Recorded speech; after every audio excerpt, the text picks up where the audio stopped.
In the modern day, there are many things that we simply take for granted, from having running water to having phone signal. All of these are very important in going about our daily business, and when they don't work, well, there can certainly be nothing more frustrating than no phone signal. Losing phone signal during the day might be annoying, it might be inconvenient. In wartime conditions, losing communications, well, that can be very deadly.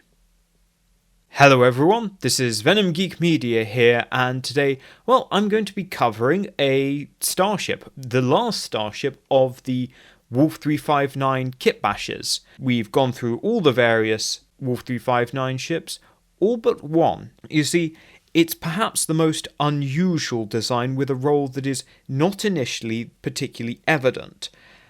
However, over the years, I've learnt more about starships and starship design, and also, in recent years, Starfleet's roster historically has actually expanded, with designs like the Pioneer class popping up in the original series era, and of course in later eras, if you so wish, the Durastat class, which both serve as predecessors and successors to today's topic, that of course being the Springfield Class. So, without any further ado, let's get right into it. So, let's just go over the Springfield Class, what we have here. This is one of the highlighter ships. Its nacelles are very unique and different to what came before and after, and so it's obviously related to the Cheyenne. Scale-wise, it also lines up with the New Orleans. It is 325 meters long, 265 meters wide, and 80 meters tall. It has a crew capacity of up to 650. The main hull is comprised of a simple saucer and superstructure setup, not unlike that of, say, a Miranda, though of course the engine's mounted in an upward configuration, with two modular attachment points, one underslung the saucer and one on the dorsal rear of the superstructure.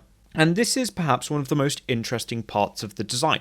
We've seen modular designs before, and of course we'll see them again with the Miranda and Nebula. But both of these ships actually only have a singular point of attachment, that being dorsal rear surface. Whereas here on the Springfield, we actually have two attachment points. While you might say that one is a more permanent fixture than the other, it's quite clear that both of these components can and are removed. So there's an interesting question as to why. So this is one of the first questions, is what is the point of the Springfield? Why is both its engineering section, and it is likely its engineering section, why is that and the dorsal section modular? I think it's because the Springfield is a modular testing platform. It is designed at a time when Starfleet is going through a number of technological developments. And number one, they might want to keep this platform relevant for a number of years, keep it up to date, and so have the ability to swap out components as newer technology becomes available, and also allowing them to test out these new components, test out new warp cores, new sensor systems, so on and so forth, before they go into mainline production on other ships like the New Orleans class. So we have an interchangeable engineering section, which would actually probably swap out to different kinds of sections. So probably at one point it looked like it had a sort of ambassador-like engineering section, and then later on something that more pertained to the Narendra class, and then again now today one which pertains to the Galaxy class, and we can also presume going forward into the future that it could be similarly upgraded, and that you could put different kinds of engine in there as power levels and efficiency went up and up. And of course, the dorsal module, that is completely explicable. We know what that is because we've seen it before on previous designs like the Miranda class, and of course, we'll see it again on the Nebula. So there's not really any question there. Those are your modular mission modules. So what the Springfield actually does is it fills the role of a medium modular mission platform. It is designed to be larger than a Miranda, whilst also serving as a modular mission platform. The Nebula class doesn't exist yet. This is probably being built in the 2330s, so in between Ambassador and all the Brahms era ships. And so because Nebula doesn't exist yet, you've got very limited options for your modular mission platforms. Your only other option is, of course, Miranda. But Mirandas are quite small. There's some jobs they simply can't do.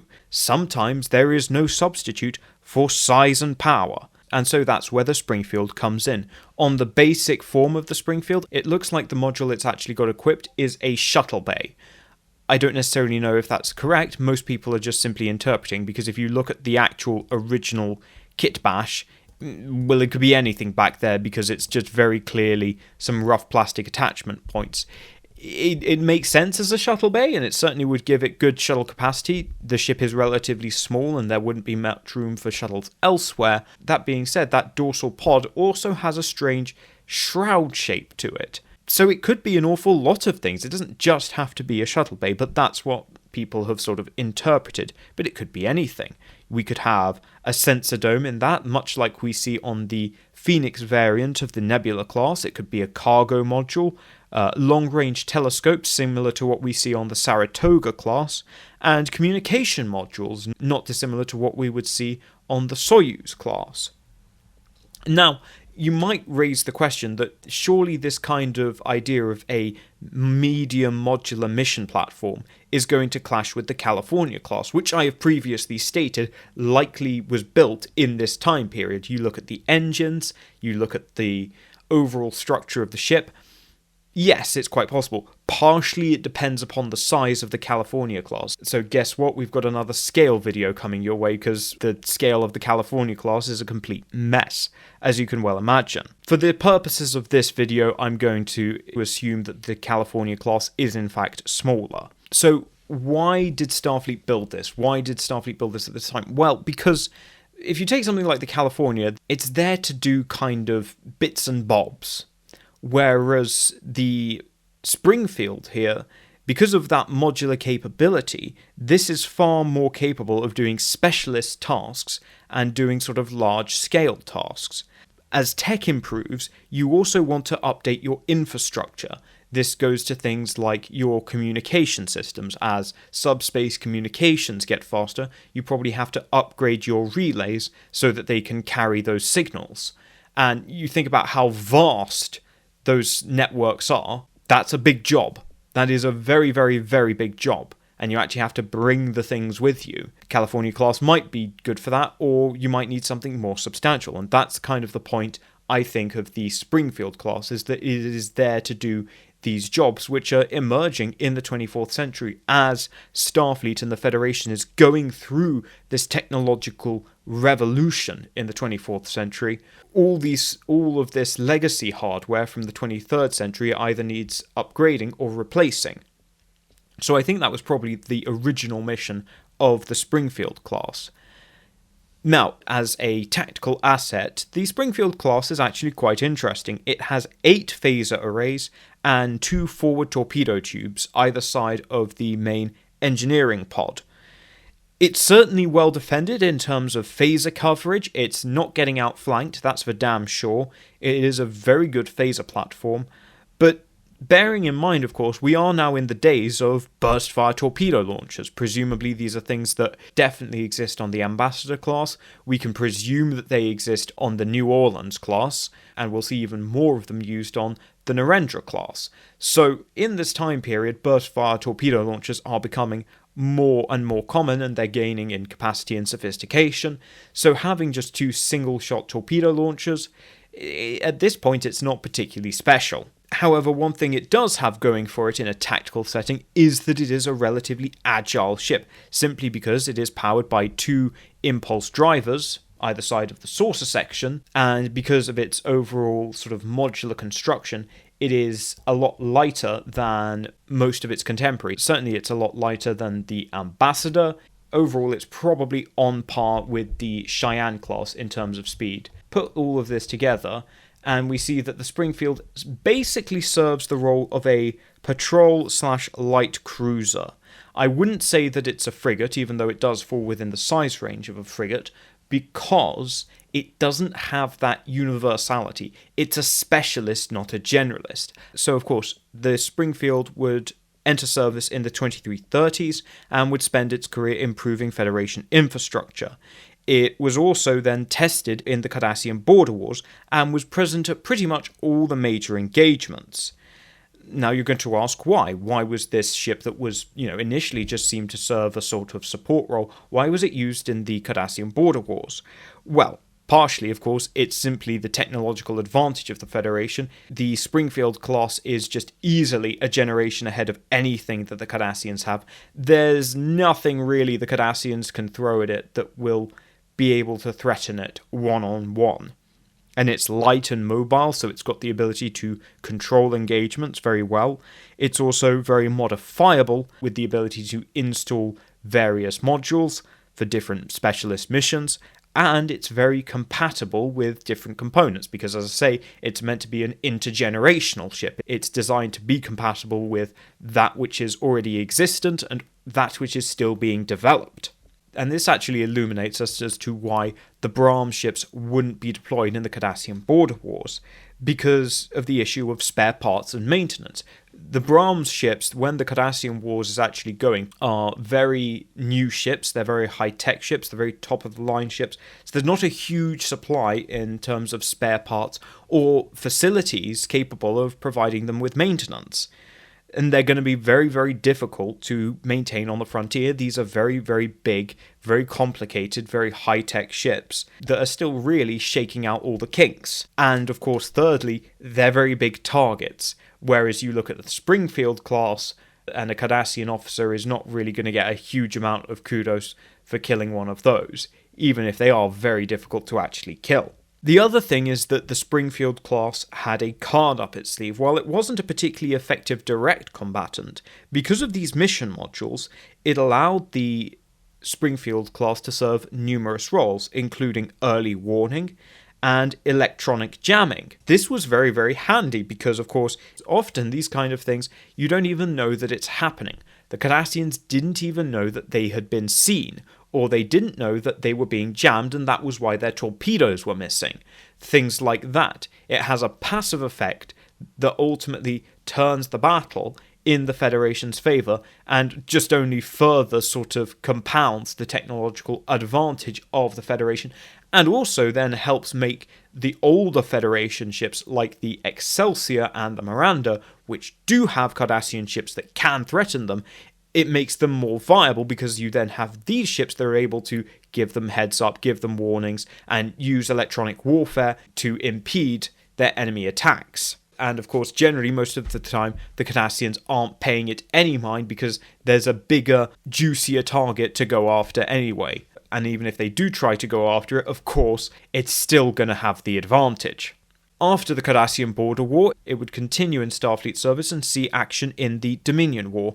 Now, in this, it is far less competitive, far less viable.